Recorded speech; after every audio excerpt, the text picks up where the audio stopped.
नमस्कार बंधुरा आमार चैनल फुड फुडे आमी देवजानी सबाइके जानाच्छि स्वागत। आज के एक सुंदर रेसिपि बनाते चलेछि, देखते थाको और साथे थाको। एखन निये नियेछि टुकरो करे केटे नेওয়া टमेटो, पेঁয়াজ, ক্যাপসিকাম और निये नियेछि खानिकटा काরি पाता और तार साथे नेब काँचा लंका। आज के जे रेसिपिटी बानाচ্ছি तार नाम मुग डालेर चिला बा बोलते पारो मुग डालेर गोला रुटी। मुग डालटाके सारा रात भिजिए रेखेছিলাম। এখানে 250 গ্রাম মতো মুগ ডাল রয়েছে। ভালো করে ভিজিয়ে নিয়েছি, নরম হয়ে গেছে। তো দেখতেই পাচ্ছ, এবার ভালো করে পেস্ট করে নিতে হবে, একদম মিহি পেস্ট।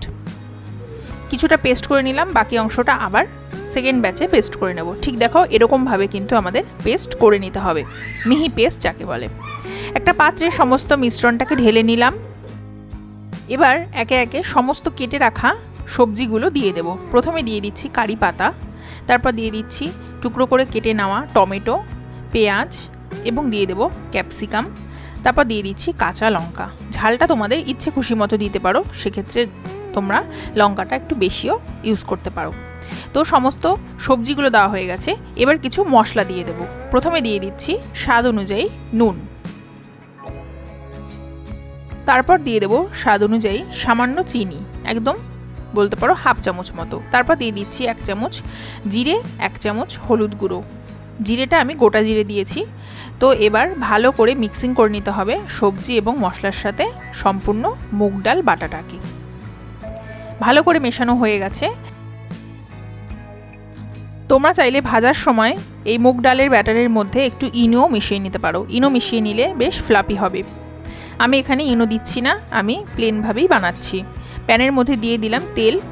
আমি এখানে 1 চামচ মতো তেল দিয়েছি, তোমরা চাইলে একটু বেশি তেলও দিতে পারো। দিয়ে দিলাম এবার 1 হাতা মতো, আর একটু দিয়ে দেব, যেহেতু একটু ছড়ানো বড়োভাবে করব, তো সেহেতু 2 হাতা মতো দিয়ে দিচ্ছি। তোমরা তোমাদের সাইজটা ইচ্ছে খুশি মতো কম বেশি করে নিতে পারো এবং সমানভাবে ছড়িয়ে দিতে হবে, যাতে কোনো অংশে মোটা বা কোনো অংশে পাতলা না থেকে যায়। ভালোভাবে ছড়িয়ে দেওয়ার পর আমি লো টু মিডিয়াম হিটে রেখে কভার করে দেব 3 থেকে 4 মিনিটের জন্য।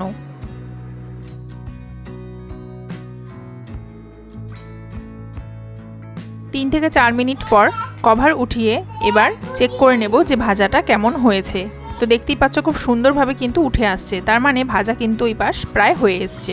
এই দেখো, কালার কিন্তু ধরে এসছে।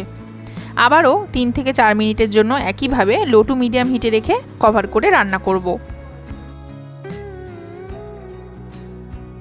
3 থেকে 4 মিনিট পর কভার উঠিয়ে এবার ফুল ফ্লেমে আমরা রান্নাটা করে নেব। বাকি অংশটা আরেকটু কালার করে নেওয়া পর্যন্ত ভেজে নেব, অর্থাৎ আরেকটু কড়া করে ভেজে নিতে হবে, তাহলে টেস্টি হবে খেতে আর ডালটাও ভালো সেদ্ধ হয়ে যাবে। তো একটা আমাদের ভাজা হয়ে গেল। এইভাবেই সমস্ত চিলাগুলোকে ভেজে নিতে হবে। এবার গার্নিশিং করে নিচ্ছি একটু সস দিয়ে। এই রেসিপিটি চাইলে তোমরা সস দিয়ে বা শুধুও খেতে পারো, বা কোনো সবজি সাথেও কিন্তু খুব ভালোই লাগবে এই রেসিপি। ব্রেকফাস্টে হোক বা ডিনারে বা সন্ধ্যার টিফিনে এই রেসিপি কিন্তু একদম জমে যাবে। তোমরা বাড়িতে বানিয়ে খেয়ে দেখো, তোমাদের ভীষণ ভালো লাগবে আর ভীষণই হেলদি এই রেসিপি।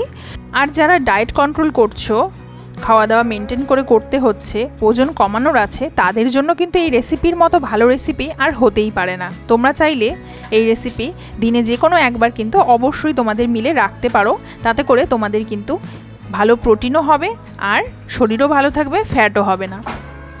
এবার আমি একটু সসের সাথে সার্ভ করছি। আমি এখানে টমেটো সস নিয়েছি, তোমরা চাইলে তেঁতুলের চাটনিও নিতে পারো, তাতেও কিন্তু বেশ ভালো লাগবে। তো গরম গরম সার্ভ করো আর খাও, বাড়িতে বানিয়ে খাও, নিশ্চয়ই ভালো লাগবে। আর ভিডিওটা আজকের মতো এখানে শেষ করছি। ভালো লাগলে একটা লাইক করো, সাবস্ক্রাইব করে পাশে থেকো। সবাই খুব ভালো থেকো, সুস্থ থেকো। আজকের মতো টাটা।